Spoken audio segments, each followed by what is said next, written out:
Okay, first of all, as a disclaimer, I'm one of the founders and shareholders of Nemo Healthcare, so that you know that. And what we have done at Nemo Healthcare, we have developed some technology for pregnancy monitoring. The device that you basically see on the back side here in a patient room. So it's an electrode patch. You can place it on the abdomen of a pregnant mother. There's a wireless transducer, so it will collect the data, transfer it to the device, and that will do the number crunching to calculate fetal heart rate, maternal heart rate, uterine activity, and communicate that to the central monitoring system. Now, how does that work? The kind of signals that we measure, so this is a signal of one of the electrodes because it contains, as you see, more electrodes. It's a mixture of noise, maternal electrocardiogram, those are the large peaks that you see, that's the heartbeat of the mother. And somewhere hidden in that noise, you might be able to see the fetal ECG. So we have developed signal processing methods as a first step to get rid of maternal ECG. So if we would remove that, we still have fetal ECG plus noise. And now if you want to display fetal heart rate, what is one of the key signals in CTG, there is the challenge on how to detect the fetal R peaks, the QRS complexes, because if you can detect them, you can calculate heart rate. So back in 2012, I developed a very simple R peak detection method, basically with the goal of showing that it is possible to do an electrophysiological CTG. So use these electrodes to measure the fetal heart rate. Not good enough for use in clinical practice, but it was, let's say, a demonstrator prototype. A few years later, we developed a much more sophisticated method, combining Kalman filters, probabilistic models, and there we could show that we were performing on par, and I would actually argue better than Doppler ultrasound already. I think the publication speaks for itself if you would read it, that we are doing a little bit better there. And then, of course, with the era of AI, we augmented our methods with neural networks. So I will be using the phrase neural networks and AI more or less as a synonym, which officially is not the case, but if I say neural network or AI, consider that I mean the same. And then we were really performing better than Doppler ultrasound. Still with some room for improvement, but if I show you what our first results were. So what you can see here, so we did a study in about 100 measurements, each about 5 hours during labor. If you then first look at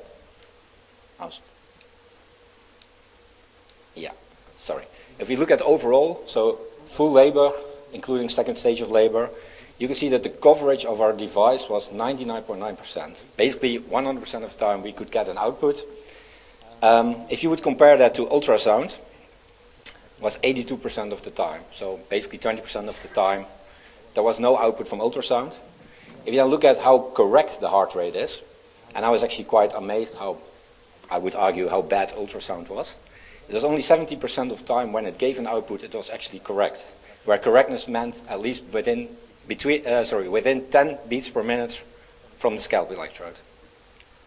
If you then look in the different stages of labor, so first stage and second stage of labor, you can see that in second stage of labor, also for our technology, the performance dropped quite a bit, but not as much as compared to the ultrasound. These numbers look very good. You could argue too good to be true, and that's indeed the case, because these were results from an offline implementation, meaning data was collected, I processed them on my computer with a very heavy GPU, so much too heavy to be executed on the device that I just showed you. But we saw this as a theoretical upper limit of what we could achieve with these measurements. So then the next goal was, of course, how can we use this in the device, and what are the trade-offs we have to make in the technology and in the performance that can we keep this up to this level? And I can already say that's not really possible, but still better than ultrasound. And these days, where before I was working on augmenting the existing methods with neural networks, these days I'm working towards only using neural networks for the R peak detection. But neural networks that are strongly based on physiology and physics, so it's very strong priors on the architecture. And without looking into the priors, how does this work? Basically what we have from the measurements, so now we have 4 channels of fetal ECG. So the maternal ECG has been removed, some of the noise have been removed, and this is a typical recording that you can get.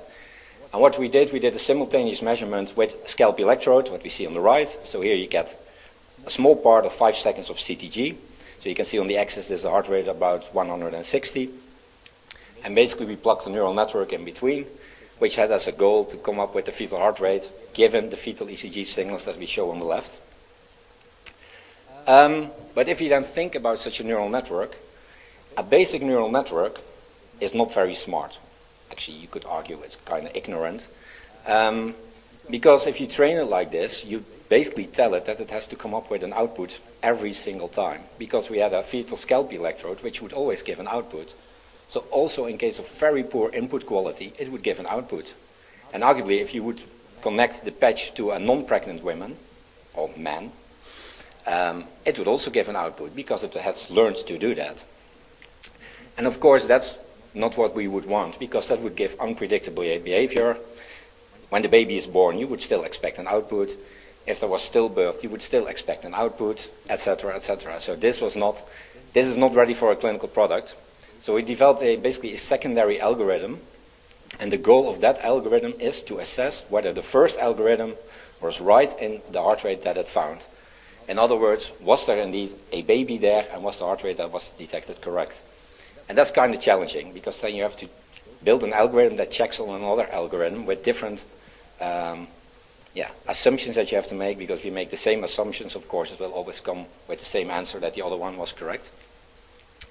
And if we then think about what we are actually detecting, the fetal heart rate, that's part of the fetal ECG. And the fetal ECG is a quasi-periodic waveform. Every heartbeat looks like the previous one, which looks like the one before that. They're not identical, but they look like each other. And with multiple electrodes, we have multi-channel correlations. The heartbeat should fall at exactly the same position in time in different channels. They might look different, but there should be a relation. And we made the assumption that the noise is temporally uncorrelated. And here just an example. So this is a fetal ECG part, where the red dots on the left indicate where we detected the heartbeat. And on the right, I just at random added a delay, or subtracted a small delay to these detections, just to make them incorrect. So you see the same tracing, or same fetal ECG on both sides. On the left with correct detections, on the right with wrong detections. And as a next step, what you could then do, you can segment into individual heartbeats. So you can make slices of this signal, and then you can put them all on top of each other, so they are perfectly aligned on the R peaks, and then you can calculate, for instance, the ensemble mean. And if we then look at the electrode patch, so we have, in the end, 4 electrodes. On the left, you can see what that algorithm that had the correct detections gives as an average fetal ECG. So especially for these 2 electrodes, you can see quite a clear ECG.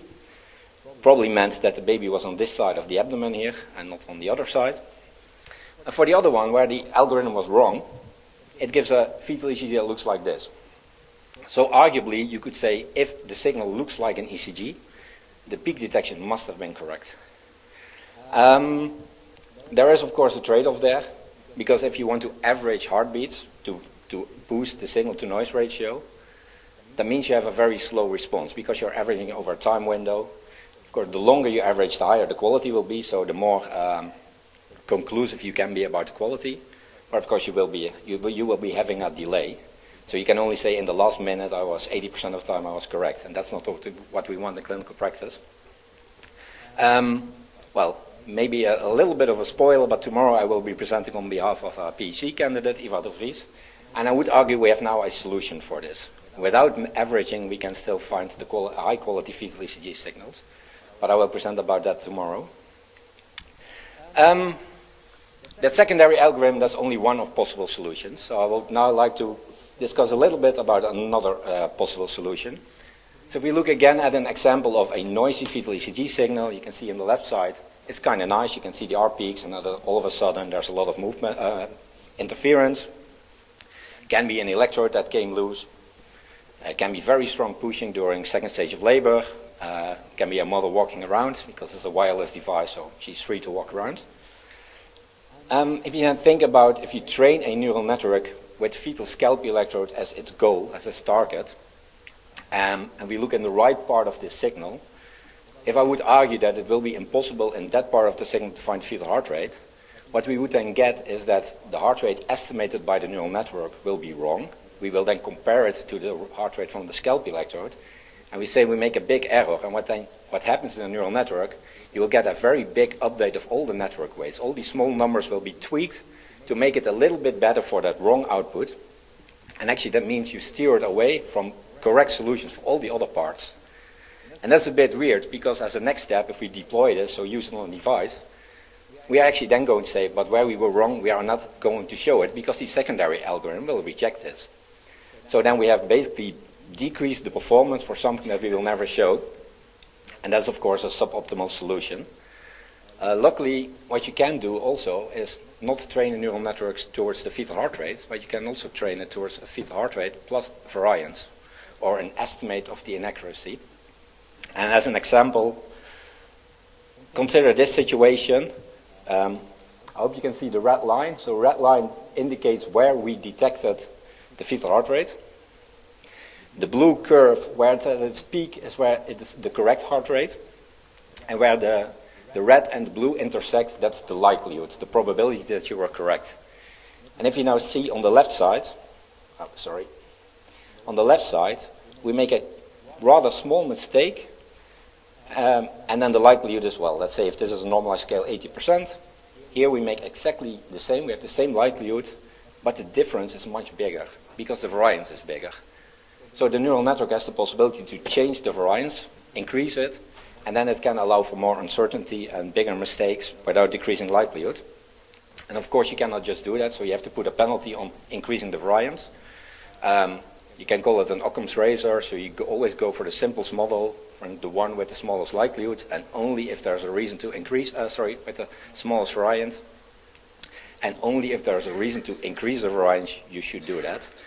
And in mathematical terms, that loss term can look like what we see here, where we can indeed see if the variance is increased, the sigma, this logarithm variance will increase the loss, so there is a penalty there.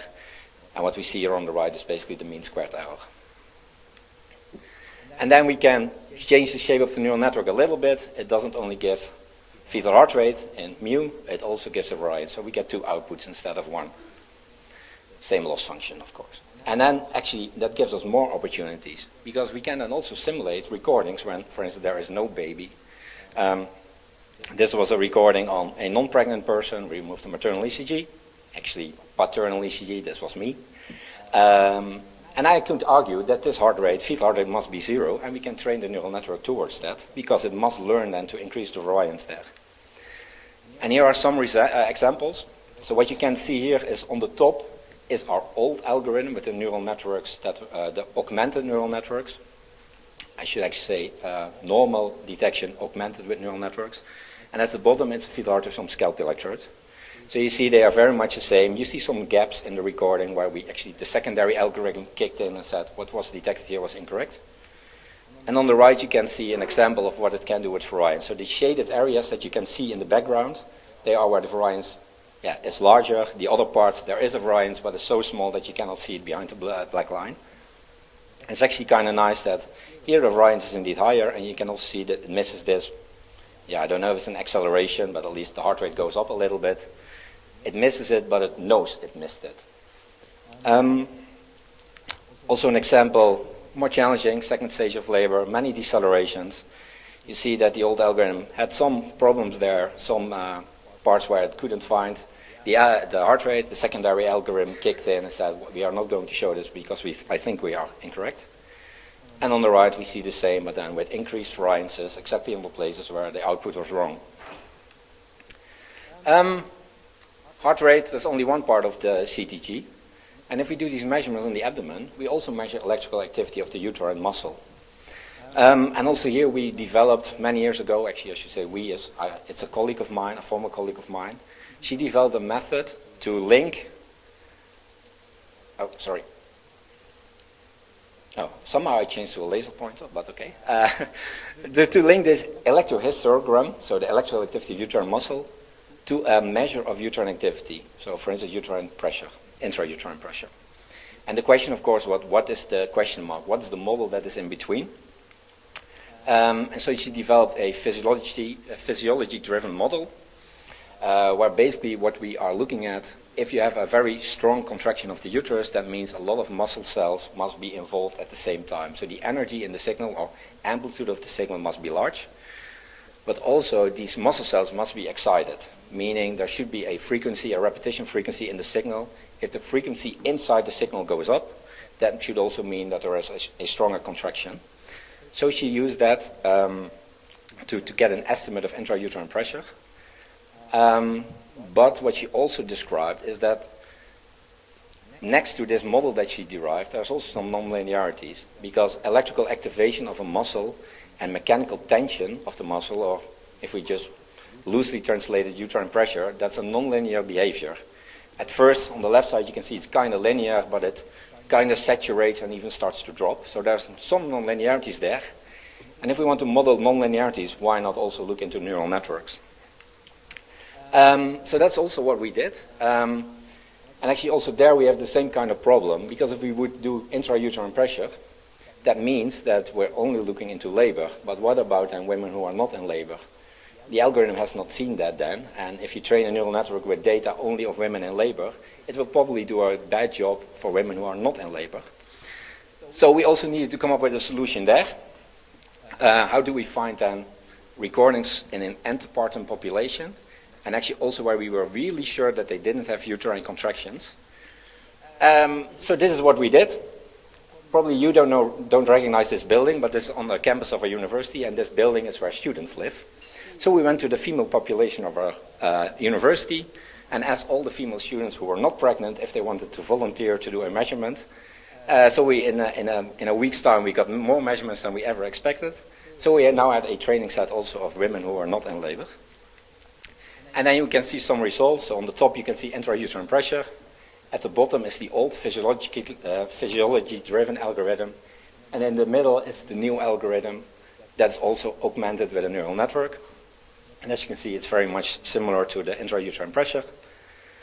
And also for a longer tracing, actually nice to show that also intrauterine pressure is not always a gold standard. You can see the contractions here and there. I would argue that the second line is nicer. It's not always, of course, the situation can also be inverted, where intrauterine pressure is better. Because I'm not trying to argue here that we outperform intrauterine pressure, not at all, but we try to approximate it as good as possible. So with these technologies in place, so we have electrohistography for uterine activity, we have fetal heart rate detection, we have done the things that we thought we need to do to also bring it to an antepartum population. The device that I started with for the hospital situation, we actually updated it a little bit. The patch on the abdomen stays the same, but the device is replaced by, in this case, an iPad. So the data is received by the iPad in real time. The iPad does all the number crunching, all the data processing, and then we have a real-time uplink to the hospital infrastructure. So data is collected and processed at home, because these women can apply it themselves, then transmitted real-time to the hospital, and interpretation in this case happens in the hospital. So the woman at home doesn't see the CTG, because probably that will only lead to some, how to say this, discomfort. She might get worried because she cannot interpret what she's seeing. And this is used, for instance, almost in the whole country of Denmark these days. So they have the infrastructure in place where this data is received. So instead of admitting sick pregnant women into the hospital, they send them home with this device. And they collect the data, and if they see there's reason for worry, they can call her to come to the hospital, or they can send somebody into the home of the patient. So in conclusion, so what my main message is, I think if you not only learn an output, so do regression with neural networks, but also learn distributions, that gives you the possibility to consider data uncertainty, reject poor data quality, poor input data, so to not steer all your neural network weights in the wrong direction. It can also enable critical appraisal of what you are detecting, because if you would display the variances or the unreliabilities that we estimated to the doctor, they could also consider to, well, decide to ignore it, yes or no. A challenge there is, of course, can we display this variance to the gynecologist or to the midwife, to the obstetrician? These days it's kind of difficult because some central monitoring systems are not equipped for that. So it might also be that we have to come up with a threshold where we say, okay, if the uncertainty is above this level, we maybe must decide to not show this, this possibility. And one thing, let's consider that future work that I'm thinking of. I think there are further opportunities for generalization from, for instance, intrapartum to antepartum situation. And what I'm thinking there is, for instance, domain adversarial learning. I don't think there's time left to discuss that, what it is. But if anybody's interested, happy to chat about it in the coffee break. And that was everything I want to say.